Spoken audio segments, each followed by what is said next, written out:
السلام علیکم، میں ہوں عمران اعظم اور آپ دیکھ رہے ہیں میرا یوٹیوب چینل عمران اعظم ویوز۔ ناظرین، طویل عرصے کے بعد جو ہے آج سپریم کورٹ میں ایک اہم سماعت ہوئی۔ وہ پٹیشن جس کا سب کو انتظار تھا کہ اس کی سماعت ہونی چاہیے اور سب لوگ اس پہ نظریں جمائے بیٹھے تھے کہ اس کا آؤٹ کم کیا آئے گا۔ یہ پٹیشن تھی اسلام آباد ہائی کورٹ کے 5 ججز کی، جس میں انہوں نے اسلام آباد ہائی کورٹ میں جو نئے ججز کی تقرری ہوئی ہے، تعیناتی ہوئی ہے، اسے اور پھر سینیارٹی کو چیلنج کیا تھا۔ اس پہ آج اہم ترین سماعت ہوئی ہے، لیکن حسب توقع اسلام آباد ہائی کورٹ کے ججز کو کسی قسم کا فوری طور پر کوئی ریلیف نہیں مل سکا۔ وہ سماعت کا احوال ہم آپ کے سامنے رکھتے ہیں، لیکن اس سے پہلے آپ سے گزارش کہ اگر آپ میرے چینل پہ نئے ہیں تو عمران اعظم ویوز کو سبسکرائب کیجئے، ویڈیو پسند آئے تو اسے لائک اور شیئر ضرور کیجئے گا۔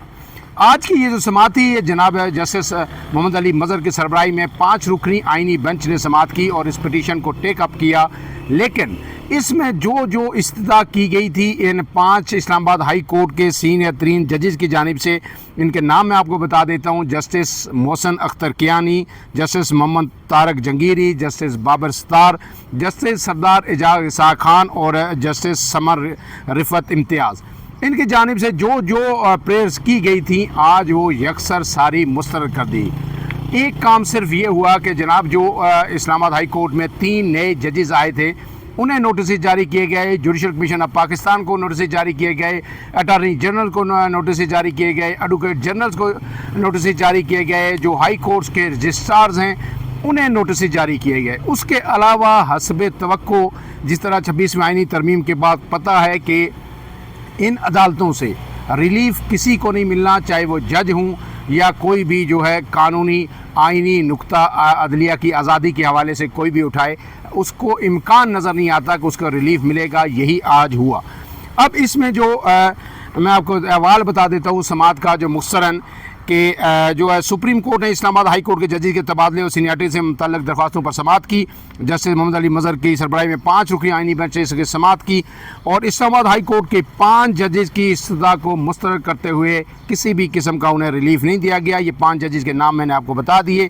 اب اس میں جو استدعا تھی وہ کیا مسترد ہوئی ہے: جوڈیشل کمیشن کو ہائی کورٹ کے مستقل چیف جسٹس صاحبان تعینات کرنے سے روکنے کی استدعا مسترد۔ آپ کو پتہ ہے کہ جسٹس سرفراز ڈوگر کو قائم کم چیف جسٹس اسلام آباد ہائی کورٹ تعینات کیا گیا ہے۔ ان کی سینیارٹی کا ایشو بار بار ہم آپ کو بتا چکے ہیں کہ یہ جو 5 ججز ہیں، قانونی ماہرین یہ کہتے ہیں کہ ان کو اثر نو حلف اٹھانا ہوگا اسلام آباد ہائی کورٹ میں تعیناتی کے بعد۔ اگر وہ حلف اٹھاتے ہیں تو پھر ان کی سینیارٹی 11ویں 12ویں نمبر پر آ جائے گی۔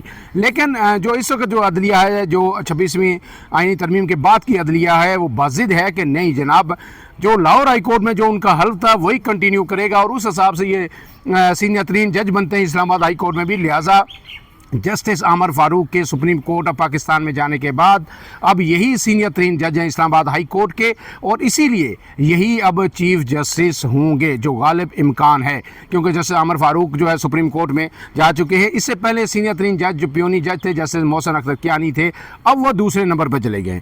اب یہ استدعا جب مسترد ہو گئی ہے کہ آپ جو ہے جوڈیشل کمیشن کو اس سے روکا نہیں گیا کہ وہ چیف جسٹس صاحبان جو ہیں ہائی کورٹس کے ان کو مشکل نہ کریں، تو دوسری جناب یہ تھی کہ آئینی بینچ نے اسلام آباد ہائی کورٹ ججز کی نئی سینیارٹی لسٹ معطل کرنے کی استدعا بھی مسترد کر دی، کہ جو سینیارٹی لسٹ جو جاری کی تھی جس پر اعتراض تھا، جس میں سرفراز ڈوگر صاحب کو ڈائریکٹ اٹھا کے پہلے نمبر پہ بٹھا دیا گیا تھا، وہ معطل کرنے کی استدعا بھی مسترد ہو گئی۔ تیسرا کام جناب یہ ہوا ہے کہ ججز کو کام کرنے سے روکنے کی استدعا بھی مسترد کر دی گئی ہے۔ تینوں چیزیں مسترد ہو گئی ہیں، لیکن اب صرف یہ ہوا ہے کہ جناب جو 3 ججز یہاں پہ ٹرانسفر ہوئے تھے، انہیں attorney general Pakistan, judicial commission, ان سب کو سے نوٹسز جاری کر کے سماعت ملتوی کر دی گئی 17 اپریل تک۔ 17 اپریل کے بعد اب 18 جو تاریخ ہے اپریل، اس کو جوڈیشل کمیشن کا ایک مرتبہ پھر اجلاس ہونا ہے، اور جب یہ 17 تاریخ کو یہ سماعت ہو جائے گی، ہو سکتا ہے اسی دن کوئی عام فیصلہ آ جائے، تو پھر ساری راستہ ہی ہموار ہو جائے گا جسٹس سرفراز ڈوگر صاحب کو اسلام آباد ہائی کورٹ کے چیف جسٹس کے طور پر مستقل کرنے کے لیے، اور اس سپریم کورٹ کے فیصلے کی روشنی میں جو جوڈیشل کمیشن ہے وہ انہیں مستقل کر دے گا۔ 17 تاریخ اسی لیے رکھی گئی ہے۔ اب یہ جو 3 جو ججز ہیں جنہیں نوٹس جاری کیے گئے ہیں، ان میں جسٹس سرفراز ڈوگر، جسٹس خادم حسین اور جسٹس محمد آصف صاحب شامل ہیں۔ اب اس میں جو سماعت کے دوران جو اہم چیزیں ہیں وہ آپ کے سامنے رکھ دیتا ہوں کہ یہ صورتحال کس طرف جا رہی ہے. جسٹس محمد علی مظہر صاحب کے ریمارکس اور جو سوالات ہیں وہ کیا انڈیکیشن دے رہے ہیں, اور پھر اس کے بعد جناب جو دوسرے جج ہیں نعیم عفان صاحب, ان کے جو موقف ہے, انہوں نے جو سوال اٹھائے ہیں وہ کیا پوچھنا چاہ رہے ہیں اس وقت منیر ملک جو وکیل ہیں ان ججز کے, اسلام آباد ہائی کورٹ کے ججز کے, ان سے. تو جناب جسٹس دوران سماعت جسٹس محمد علی مظہر نے کہا کہ اس معاملے پر ہمارے سامنے 7 درخواستیں آئی ہیں. سینئرٹی کیس میں 5 ججز بھی ہمارے سامنے درخواست لائے ہیں, کیوں نہ ہم ججز کی درخواست کو ہی پہلے سنیں. تو اسلام آباد ہائی کورٹ کے 5 ججز کے وکیل منیر ملک نے دلائل میں موقف اپنایا کہ اسلام آباد ہائی کورٹ میں ٹرانسفر ہونے والے ججز کے معاملے کو عدلیہ کی آزادی کے آرٹیکل 175 کے ساتھ دیکھنا چاہیے. جسٹس محمد علی مظہر نے ریمارکس کیے کہ ججز ٹرانسفر آرٹیکل 200 کے تحت ہوئی, بہتر ہے دلائل کا آغاز بھی یہیں سے کریں. ہم ججز کو سول سرونٹ کے طور پر تو نہیں دیکھ سکتے. منیر ملک نے کہا کہ عسکر عوان کیس میں سینئرٹی کے اصول کو سول سرونٹ کے طور پر اجاگر کیا گیا ہے. جسٹس محمد علی مظہر نے کہا کہ ایک جج کا ٹرانسفر 4 درجات پر رضامندی کے اظہار کے بعد ہوتا ہے. یہ بہت ہی اہم سوال ہیں جو جسٹس محمد علی مظہر نے اٹھائے ہیں کہ 4 درجوں پہ اس کی رضامندی کے بعد اس کا ٹرانسفر ہوتا ہے. اب جو درجے وہ بتا رہے ہیں وہ بڑے سننے کے لائق ہیں. انہوں نے کہا ہے کہ جس جج نے ٹرانسفر ہونا ہوتا ہے اس کی رضامندی, یعنی سرفراز جوگر صاحب یا جو بھی ہیں ان کی پہلے رضامندی لی جاتی ہے کہ جناب آپ نے ٹرانسفر ہونا ہے, وہ کہے کہ ٹھیک ہے تو پھر کوئی مسئلہ نہیں. دوسری جناب جس ہائی کورٹ سے ٹرانسفر ہونا ہوتی ہے اس کے چیف جسٹس سے رضامندی معلوم کی جاتی ہے. یعنی لاہور ہائی کورٹ سے وہ آئے تو لاہور ہائی کورٹ کے چیف جسٹس نے ہمیں رضامندی دے دی کہ ٹھیک ہے جی جا سکتے ہیں. 2 چیزیں تو کلیئر ہو گئیں جسٹس محمد علی مظہر صاحب کے سوالات کے مطابق. تیسری پھر جس ہائی کورٹ میں آنا ہوتا ہے اس ہائی کورٹ کے چیف جسٹس کی رضامندی لی جاتی ہے. تو کون سے چیف جسٹس تھے؟ جسٹس عمر فاروق, ان کے ہائی کورٹ اسلام آباد ہائی کورٹ میں انہوں نے آنا تھا جسٹس سرفراز جوگر صاحب نے, اور جناب انہوں نے تو سپریم کورٹ میں جج بننا تھا, انہوں نے رضامندی کیوں نہیں دینی تھی. تیسرا سوال بھی جناب سرفراز جوگر صاحب کے حق میں اس کا جواب چلا گیا. اور آخر میں چیف جسٹس پاکستان کی رضامندی کے بعد صدر مملکت ٹرانسفر کا نوٹیفیکیشن جاری کرتا ہے. تو چیف جسٹس آف پاکستان کیوں نہیں رضامند ہوں گے؟ وہ یا آفریدی ہوں یا اس سے پہلے کہ جناب قاضی فائز عیسیٰ ہوں, دونوں نے رضامندی دی ہوگی. تو یہ اگر ان 4 سوالوں کے جواب جب جسٹس محمد علی مظہر کو ملیں گے کہ جی جو آئے وہ بھی رضامند تھے, جنہوں نے بھیجا وہ بھی رضامند تھے, جنہوں نے قبول کیا وہ بھی رضامند تھے, اور جنہوں نے آگے چیف جسٹس پاکستان جو تھے وہ بھی رضامند تھے, تو ہر طرف سے رضامندی تھی, تو جناب پھر راستے میں رکاوٹ کوئی نہیں ہے عمر فاروق صاحب کے چیف جسٹس اسلام آباد ہائی کورٹ بننے میں.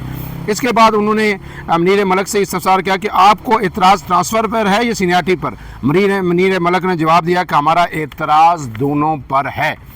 اس کے بعد جسٹس نعیم عفان جو ہیں انہوں نے بھی ریمارکس دیے ہیں کہ اسلام آباد ہائی کورٹ کا قیام ایکٹ کے ذریعے ہوا, کیا ایکٹ میں ججز کو تبادلہ کر کے لانے کا اسکوپ موجود ہے؟ تو منیر ملک صاحب نے اس کا جواب دیا کہ ایکٹ میں ججز کو تبادلہ کر کے لانے کی گنجائش نہیں ہے. ایکٹ میں اسلام آباد ہائی کورٹ میں صرف نئے ججز کی تعیناتی کا ذکر ہے, تبادلے کا ذکر نہیں ہے. نئے جج اپوائنٹ ہو سکتے ہیں, تبادلے کا ذکر نہیں ہے. جسٹس نعیم عفان نے یہ استفسار کیا کہ جب ججز کی اسامیاں خالی تھی تو ٹرانسفر کے بجائے انہی صوبوں سے نئے جج کیوں تعینات نہیں کیے گئے؟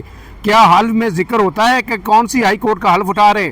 منیر ملک نے استدلال کیا کہ حلف کے ڈرافٹ میں صوبے کا ذکر ہوتا ہے. اسلام آباد ہائی کورٹ کا حلف اٹھاتے اسلام آباد کیپٹل ٹیریٹری کا ذکر آتا ہے.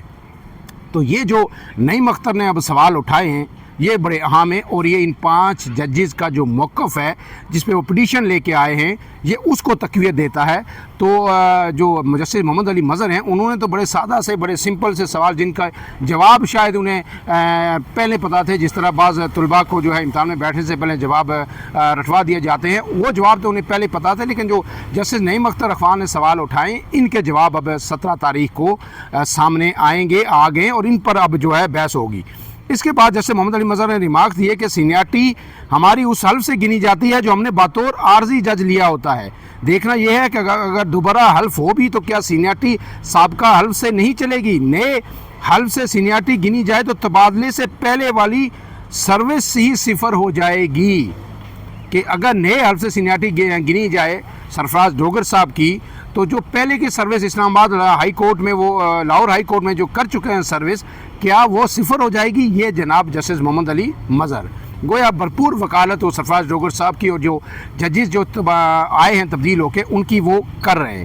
اب اس کے بعد جو منیر ملک نے موقف اختیار کیا کہ اسی لیے آئین میں کہا گیا ہے کہ جج کو اس کی مرضی لے کر ہی ٹرانسفر کیا جائے۔ عدالت نے اب جو ایڈوکیٹ جنرل اسلام آباد، چاروں ایڈوکیٹ جنرل، چاروں ہائی کورٹ کے رجسٹرار آفیسز کو نوٹس جاری کر کے اس ان دلائل کے بعد تو سماعت ملتوی کر دی ہے جناب 17 تاریخ تک۔ 17 کو سماعت ہوگی، 18 کو جوڈیشل کمیشن کا اجلاس ہوگا اور پھر اللہ خیر صلی اللہ۔ یہ بھی کہا جا رہا ہے کہ جناب اب جو 26ویں ترمیم کے بعد جسٹس یحییٰ آفریدی کا جب یہ ٹینیور پورا ہوگا تو اس کے بعد جو 3 ججز کی جو تعیناتی کے لیے آئندہ سپریم کورٹ کے چیف جسٹس کے لیے جو نام جائیں گے اس میں جسٹس محمد علی مظہر بھی ان 3 ججز میں شامل ہوں گے جن کا نام چیف جسٹس آف پاکستان یعنی chief justice of supreme court کی تعیناتی کے لیے جائے گا۔ اب آپ کو پتہ ہے کہ وہ تعیناتی جوڈیشل کمیشن آف پاکستان منظوری دے گا جس میں جو اکثریت ہے وہ حکومتی لوگوں کی ہے، وہ ججز کی نہیں ہے، وہ حکومتی لوگوں کی ہے، پارلیمان کے لوگوں کی اکثریت ہے۔